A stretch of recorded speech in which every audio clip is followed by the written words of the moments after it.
Welcome back to Cooking with Papa J. Today we're going to make pork tenderloins. I got some center cut pork loin on sale. So what I'm going to do is cut half of it up, pound it out, make your traditional pork tenderloin sandwiches. And then I'm also going to make some pork loin bites. Basically just little pork nuggets, all breaded up and fried. So I'm going to go ahead and get set up to go ahead and get ready to get this done. I'll be back when I've got these all sliced up. We'll be back. Alright guys, and we're back. What I've got is I went ahead and sliced up that pork loin, and the ones up front there, those are going to be the tenderloins. The skinnier ones in the back here, I'm going to make those into the pork bites. Alright, so I'm going to show you how I go ahead and tenderize mine. I do have a tenderizer hammer right here. So I just get out a gallon-sized baggie. Then I just go ahead and put usually 4 in. Keep it kind of spaced out from the edges of the baggie. Kind of like that there. Some people use wax paper, some people use plastic wrap. I use this. So I can just basically, I don't completely zip it, but I just kind of press it a couple times just to keep any pork that might explode from it. And then basically just beat her down.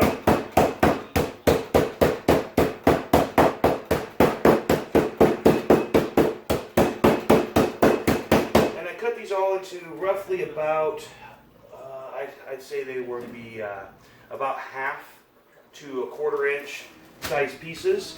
And then go ahead and tenderize both sides.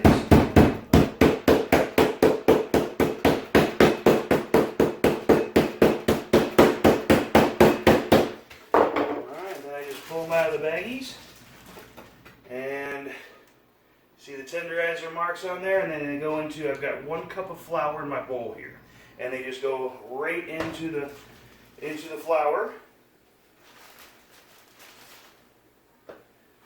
just like that. Then we'll go ahead and do 4 more.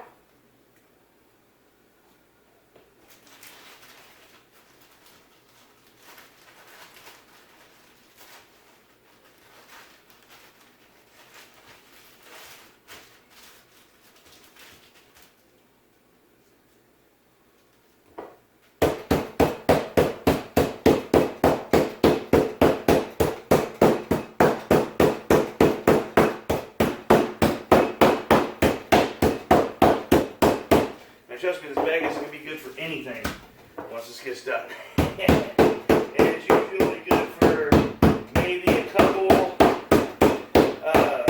beans worth. And then after that, you might have to get another bag or something like that. So, just little tenderized pieces of pork here. I think they do this same thing with like pork cutlets. But basically, pork loin is, I think, just a pork chop, you know, just a center cut of the pork chop. And I'll make it through 3 more. We'll force it. But, so yeah, if you just wanted to do this with boneless pork chops, that works just the same. You don't need an actual pork loin.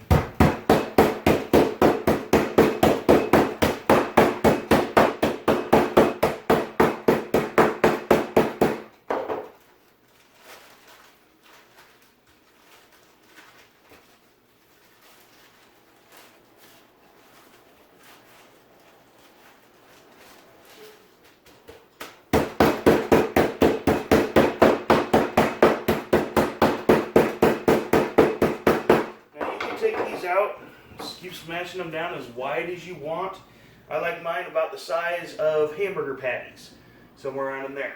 They're going to shrink up when cooking just a little bit, but they aren't the huge, you know, manhole cover sized that you can get.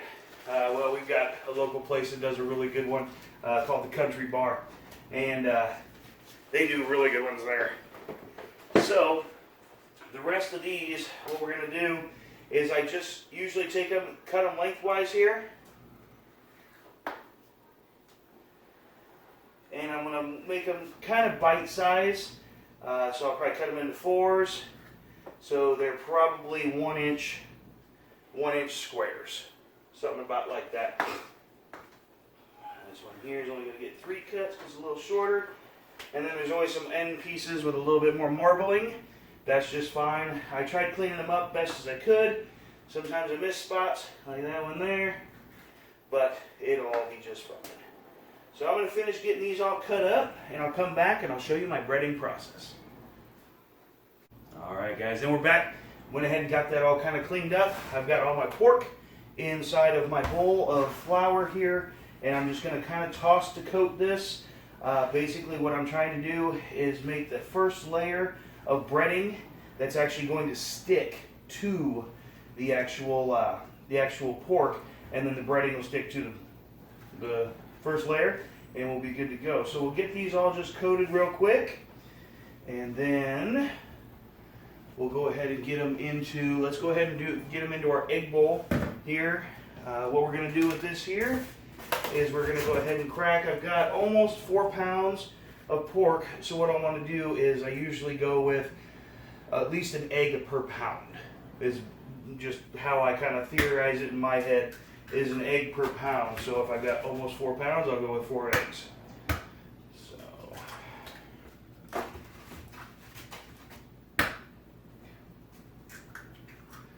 I don't know if you guys have seen my other videos, but I always suggest putting the eggs in anytime you're doing anything with eggs in first, so in case you get a shell, it's easy to fish out.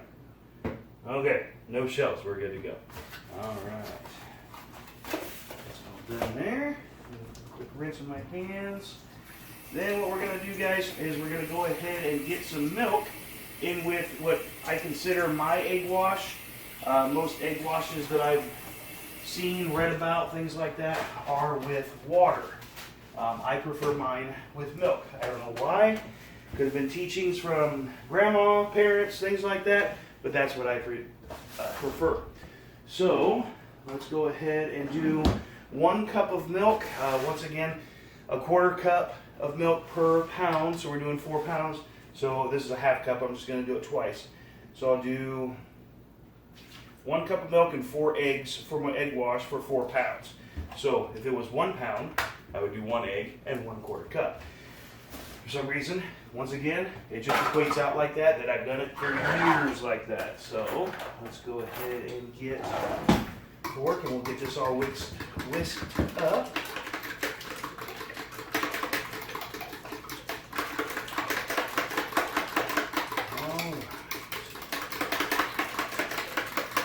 So now what we're going to do now is go ahead and throw our floured pork into our egg wash here.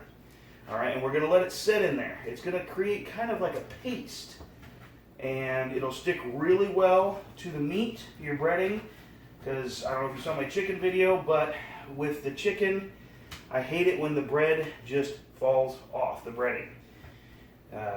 It's just one of those things I just don't prefer. So we'll go through and get breaded on all of this stuff here, and then we'll get it all tossed in. Now I've got the pork bites and the tenderloins all in the same bowl, the same exact breading, so it's going to work out just fine.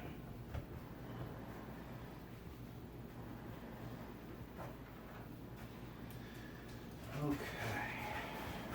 Oh, one more in there. Alright, and then our pork bites, just toss them around, so they're just like little little pork bites. So give them a good shake. We don't want a whole lot going in flour wise, just what's on there, because it's going to create a pretty thick paste in here, so we don't want any extra. And then we're going to be left with, I'd say about a 1/2 cup of flour still in the actual bowl here. For our breading tonight, what we're going to do is we're going to have, let's see, whatever's left over flour here, so just call it a 1/2 cup. And then we're going to do 2 more cups of flour, 1 cup of breadcrumbs, Italian style, and then a 1/4 cup of what I call Montreal steak seasoning. Well, I should say Canadian steak seasoning. It's actually called Montreal steak seasoning. I prefer that. If you want, just go salt and pepper, maybe a little garlic salt, something like that. It's entirely up to you on what you want to use for seasoning. So now that I've got all of this in here, I'm going to mix it around and make sure everything gets coated nice and good. Now the flour will fall off just a little bit, but what it's going to make a real pasty paste for the breading. So we'll let that set in there, get my hands washed up, and we'll go ahead and make the breading for the outside.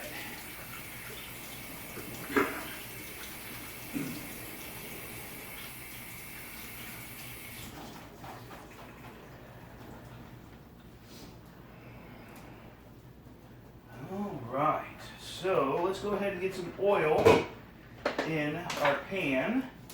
And I'm using a bigger pan just because I want to be able to do multiple pork tenderloins at the same time. But I'm putting about 1/2 inch in the pan. There we go. About 1/2 inch of oil. So let's go ahead and get we got about 1/2 cup still left in there. We'll go ahead and get 2 more cups of flour. And then, like I said, if you want to add less flour, more breadcrumbs, you can. This is just my recipe. This is how I've done it for years, and I kind of came up with this little equation of how much here, and it's usually just okay, here's some, here's some, here's some, we're done. So breadcrumbs up to about a cup, a little over. Who cares? It's one of those things. It's all just a good breading. All right, 1/4 cup.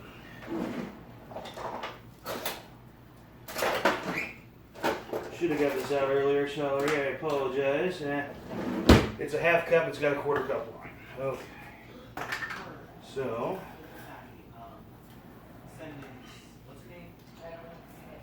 Quarter cup. Going in.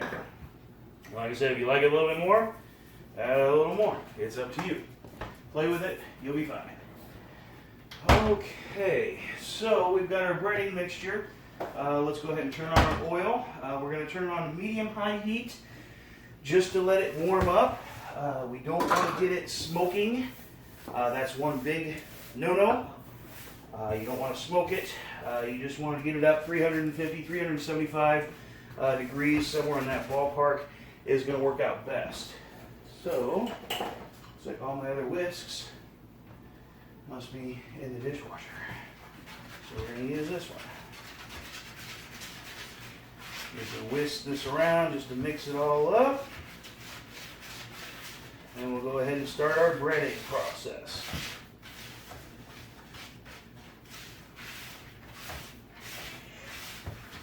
Okay, good enough for the girls I go with. All right, so get out a cookie sheet, and I always line my cookie sheets with aluminum foil, so that way I usually don't have to clean the cookie sheets.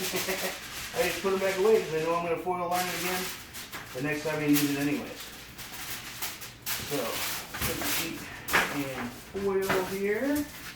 So, let's go ahead and start our breading process. Now, because I'm doing pork tenderloins, they're going to be large flat areas on the bottom. So what I want to do first is I just want to take some of our flour, breadcrumb mixture with our Canadian steak seasoning, and I'm just going to line the bottom. Because when I put these down, even though they're breaded, what's going to happen is that breading is going to soak into the egg, or vice versa, and it's going to become sticky on the bottom. So I want to give it something extra on the bottom to stick to. So just kind of line the bottom of your pan like that there. So now what we're going to do, I usually mess this up, but we're going to try what's called wet hand, dry hand. All right, and what we're going to do is I'm going to use this hand for wet and this hand for dry. So let's give it a shot. So let's see here. Okay, we got our egg mixture, and we'll just lay it in there. Nice and thick on that stuff there. And we'll just kind of give it a toss to coat. Okay, real nice and thick there. Toss it to coat. And all I'm doing is just kind of giving it a little shake here just to cover it up on top. Alright, and we'll put on another one. And you kind of do this until it doesn't really cover very well anymore. Then what you'll do is you'll take them out of here and put them onto the pan. Okay, we're getting to almost that point. So real delicately, you want to remove them from the flour mixture and put them onto the pan. Now, with the tenderloins, like I said, you want to make sure real delicately take them out of here and put them on the pan because they're nice and flat. You want to give all that breading a little time to soak in there. And if you don't, you'll actually wipe the breading literally right off of the tenderloin. So I'm going to make one row, and then I'm going to go back and I'm going to start stacking the tenderloins on top of each other, so that way they start absorbing some of the other extra that I'm putting on there from the bottom ones and the top ones. So, okay, looks like that's all those. So we'll go back in with some more.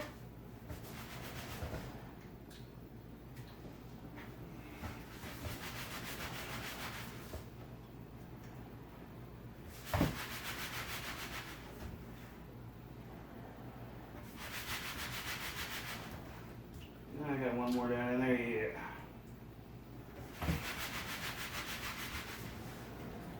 Okay.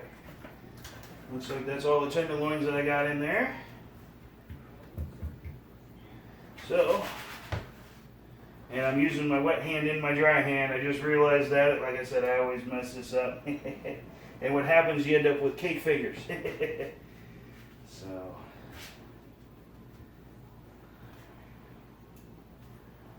I'm just layering those on top of each other just to give them a nice good coat so they can kind of combine, not with each other, but with all of the breading that's on the outside. And I'm making sure I'm picking up extra breading as I'm going through here on the bottom side. So that way when I lay it on top, it's just laying on more breading. So this next, for the pork chop bites, I actually probably will just leave them inside of this mixture here. So I just basically take up a whole bunch, put them in there, drain off just a little bit.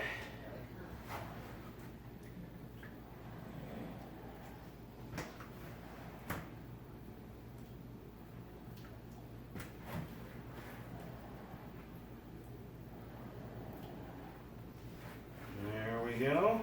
Last of it, if I can get it. There we go. So we're done with our egg wash. And one thing about egg wash is you do want to get this cleaned out because it makes when it dries, or if it dries, it makes kind of a paste on the inside. So it's a lot harder to get off than just a simple rinse. We'll take care of it for now. All right. So, not really going to wash my hands just because they are going to get dirty again because I'm going back in just get all the chunkies off of it. Give it just a little flip here. I've got them all in there. And then what we're going to do is just take them in here and just start just softly tossing. Breaking up ones that are stuck together because you will have quite a bit of those. But we want to try and softly toss and keep the breading on the pork, but try and separate as best as we can as we're kind of just tossing them around. And we're actually going to just let them sit in here until I'm ready for them. So those should be good to go. Our oil is going to be warm here in just a little bit, so we'll come back when we're ready to go ahead and go in the oil with them. Alright guys, and welcome back. I kind of get a different angle here so that way you can see me frying up all the goodness here.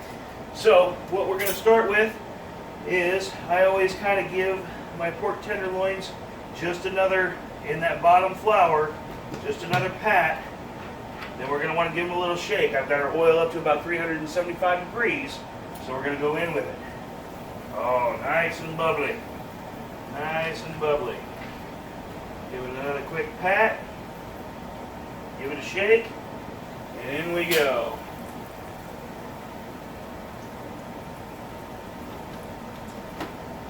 Pat. Shake. In we go.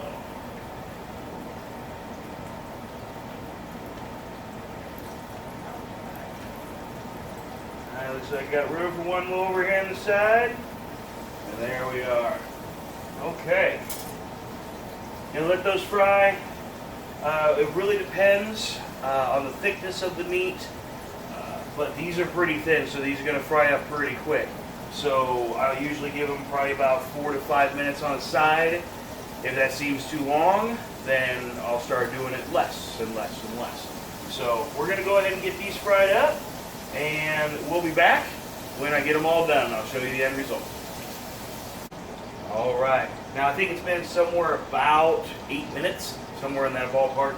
So we're going to go ahead, and like I said, these are thin, so they're going to get done no problem as the breading is turning brown. It'll be no problem at all. All right. So let's just see what we got here. Nice crunchies on the outside. That's what I call them, is the crunchies. That's what I'm looking for. But it's one of those things, I like mine a little darker. In this pan here, I don't know if you heard my rants and raves for the pan set that my wife got for me. It's dirty right now. It's in the dishwasher.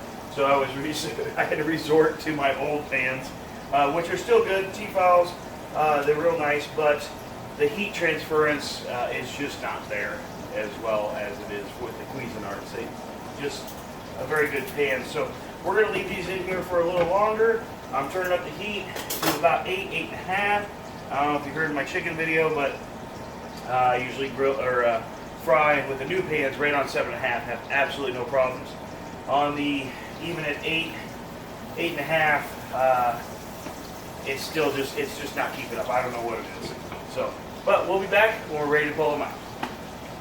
All right, turn up the heat a little bit.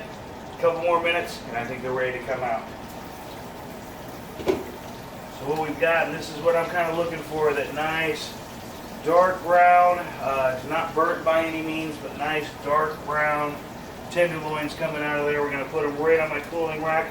I don't think you can see my cooling rack from that. Let me pan it down just a little bit. There's my cooling rack. All right. Might be cutting off the top of my head. That's okay. All right. So we'll go ahead and pull these. Oh yeah, that's turning out really nice. And like I said, I like my cooling rack just because, I guess it's not really a cooling rack. It's just a bent piece of metal, but it works for me for the pork tenderloins because it keeps them up off of the paper towels. It's still draining on the paper towels.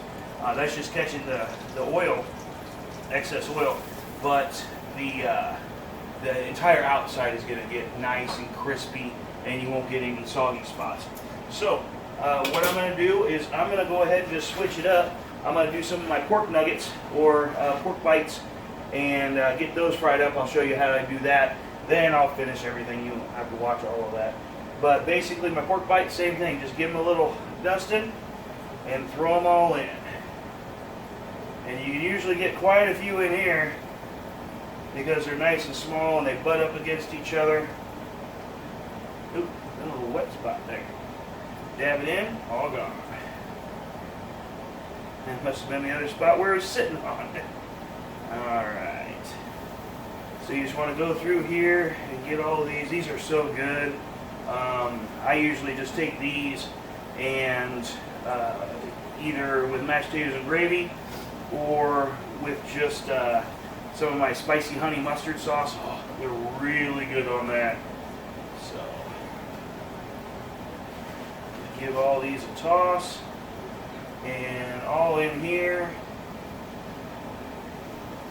Like I said, they're about 1 inch by 1 inch pieces, somewhere in that ballpark. Nice, like I said, bite size. That's why I usually call them pork bites.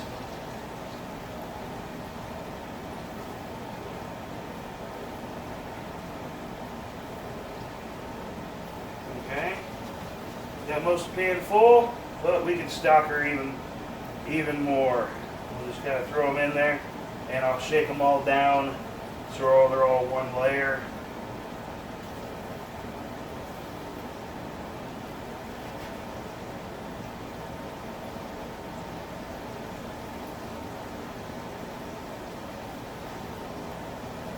There we go. I'll just take the rest of this and pour it right on top of the rest of it. Just give it all the chance to soak in as much breading as it can. So we'll give this a little shake down, a little stir. Get all the pork bites in one layer there, so it's all covered there. Once again, going with these for about 5 to 10 minutes, somewhere in that ballpark. I've got the heat ramped up a little bit more, so hopefully it doesn't take quite as long as those did, because like I said, the heat is going to get into these and it's going to cook them through no problem whatsoever. So we just basically are cooking them to get the breading done. It'll definitely cook the inside. So we'll be back when these are ready to pull out. All right, looks like it's been about, I'd say, 7 minutes, somewhere in that ballpark. I wasn't really watching the time, but I think that we are done. Got a nice golden brown to each one of these pork bites. So what we're going to do is go ahead and throw them on our cooling rack here. And the way that these usually work is grab a bunch, throw them on.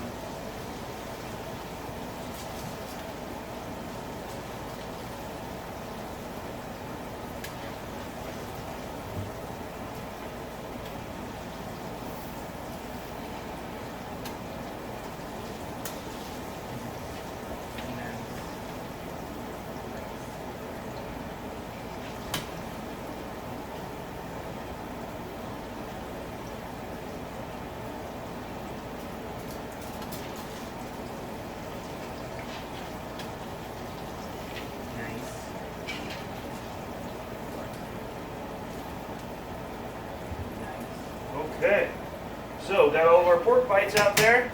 Now I'm going to finish this off with our pork tenderloins. Nice. And like I said, I won't bore you with the rest of this. I'll get all these done. I'll come back for a final product. We'll be back. Alright guys, I got the last of my pork tenderloins in there. And this is the reason why I do the foil on top of pans. So you can take the foil and fold it up like this here, and you can throw it away. Then there's a little bit on there. Give her a pounding, and back into the cupboard it goes. So you don't have to wash it. That's my favorite part about that. So I'm gonna go ahead and get these finished up. These are my last ones going in, and then as soon as we're done, we'll get it on a plate and we'll show you what it looks like. We'll be back. Alright guys, the last of my pork tenderloins are ready to come out of the fryer, or out of the frying pan. Alright, so nice and golden brown.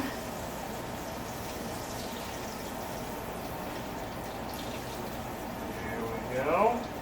Alright, so what we're going to do is turn off the heat, move this off the burner. I'm going to turn off the vent fan so that way you guys can hear me just a little bit better. And then what I'm going to do is, as these have been cooling on the cooling rack, and I've been doing batches, I just move them on top of each other as it goes through. Usually not a problem whatsoever. So what I'm going to do is I'm going to take the coolest one, which is down here on the bottom, and I'm going to show you a couple different things with the two coolest pieces, okay? So I'm going to bring you over here to my plate. Alright guys, I've got my two pork tenderloins. Like I said, I like them about hamburger size, so that way they fit on a bun real nice like that there. Alright, and then of course, if you saw my video on the spicy honey mustard, see I got the spicy on there. This is what I really enjoy on them. So what I wanted to show you is just how tender these tenderloins are. If you take it, this has just been fried, and you can take it and you can just peel it apart. That makes it so nice when you're eating the sandwiches, when they just, it's not tough. You're not, trying to chew through it. It actually just falls apart. So what I've got here is I've got a tenderloin. Now, I like my spicy mustard, my spicy honey mustard sauce. Oh, I just absolutely love it. So what I'll do is I'll actually put a nice swirl on both sides of my bun. And this is usually what I use just to dip my pork bites. You can see here, just a pork bite. That's usually what I just dip my pork bites in. So I've got my honey mustard sauce on there, and then I usually just take that like that, and then my pork bite, what I usually do, kind of like chicken nuggets, drizzle it through, and it's really good, really good. All right, guys, so that's our video for today. I hope you enjoyed it. I hope you try it. It tastes really good. I really like the pork tenderloins like this. I do the same breading on my chicken. Makes nice crunchies on the outside, nice and salty, seasoned very well. And then, of course, I like my spicy mustard with this. It goes really well. Hope you guys enjoyed the video, and we'll see you next time. Thanks.